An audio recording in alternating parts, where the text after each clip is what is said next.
Breaking Egypt news that involves Cleopatra, but sadly is not her tomb. Excavations at Taposiris Magna, which is a temple that is just outside of Alexandria and currently being excavated by Dr. Kathleen Martinez, has uncovered a very interesting find.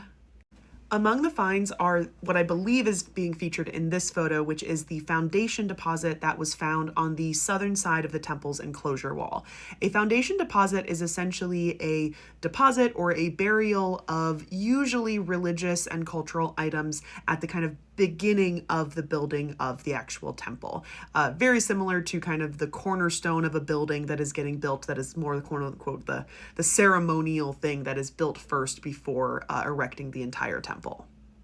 In this deposit was miniature pottery jars, oil lamps, marble and quartzite fragments, bronze figurines, iron tools, beads, glass vessels, and a scarab amulet with a phrase, "The justice of Ra has arisen."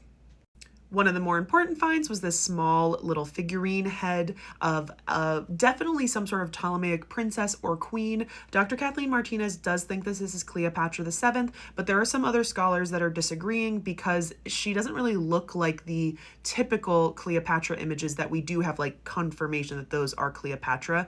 And at this point in time, their actual depictions are not really idealistic. They are supposed to be realistic and they are supposed to really match for all of them. So it's a little bit unclear who this is supposed to be.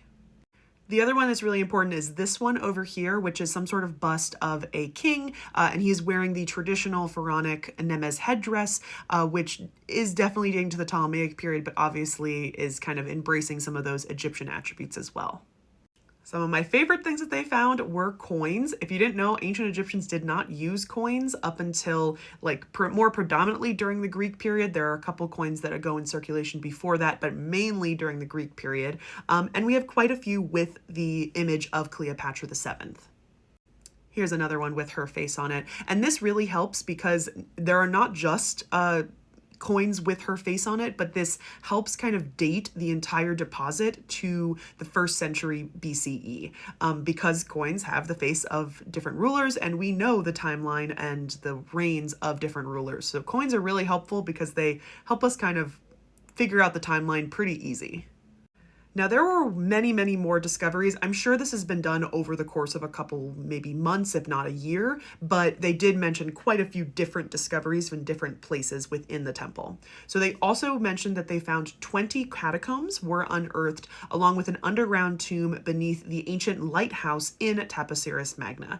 The tomb consisted of 3 chambers, one containing 9 white marble busts and other artifacts, but it doesn't appear that any of those photos of the objects or of the tombs were released to the public. In addition, they were also investigating underwater in the area of the temple. If you remember correctly, a couple months ago, probably a year ago, they discovered an aqueduct that led into the ocean, into the Mediterranean Sea, and they were probably investigating if they could get to the end of that or if they could get to it via the actual water. Here, they pretty much found that a large portion of the actual temple is submerged underneath the water, and they actually had a team led by Robert Ballard, who is renowned for locating the Titanic shipwreck, which is pretty amazing to get him on this squad. And they actually investigated this underwater area and found different man-made structures, which is what I am assuming this large piece is, as well as human remains and troves of pottery. And these are all things that could have essentially been on land, but has essentially sunk into the Mediterranean Sea.